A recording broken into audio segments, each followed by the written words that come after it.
A Better Future with Precious Metals, featuring Monex and the world-renowned commodities research firm, the CPM Group, led by Jeffrey M. Christian.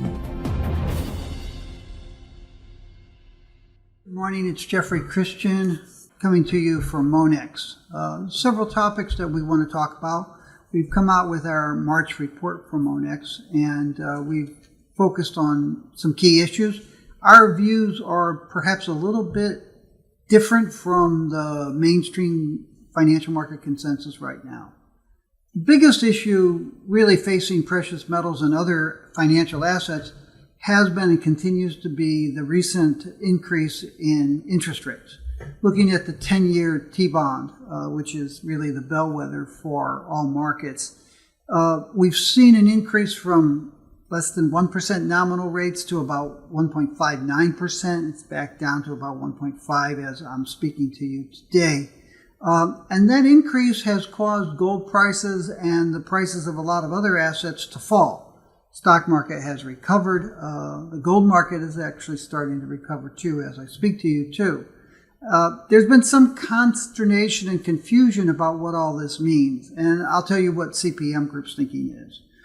We look at real interest rates, inflation-adjusted interest rates, and inflation-adjusted interest rates are a little bit less than negative 1%. They're about negative 0.8%, negative 0.9%. Real interest rates are still negative. You are losing money adjusted for inflation if you put your money into a 10-year T-bond. Nominal rates, as I said, they've risen a little bit and they're coming up. People have been surprised that they had the negative effect that they had on gold and other metals and commodities and assets because they're still very low. If you look at 1.5% nominal interest rates, that's the lowest. They're still at very, very low rates historically. And so first, let's explain that. There are a lot of investors who look at at interest rates based on the levels, and 1.5%, 1% interest rates are very low. Very few investors are going to say, gee, I can lock in a 1% or a 1.5% interest rate with a 10-year T-bond. I don't need gold. And then if you adjust it for inflation, it looks that much less attractive.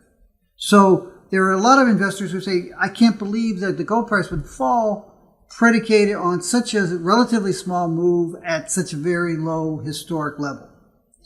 That's offset by other investors who use valuation models that are based off of the 10-year T-bond. And even the smallest move at the lowest level changes the valuations of all the assets in their computer. So as the interest rate rises, even if it's at a very low level, even if the increase is relatively small, the computer says, okay, if interest rates are 1.5% instead of 1%, you should then lower your value for all other assets because they have to be cheaper in order to compete with 1.5% instead of 1%. And what we've seen over the last month or so is those valuation models hitting the gold market. Longer term investors say, no, interest rates are still very low and they're probably going to continue. CPM Group's view is, yes, that's right. We expected interest rates to continue to see upward pressure, but the upward pressure will be relatively mild. There are a lot of offsetting pressures that will probably reduce the pace of increase of interest rates.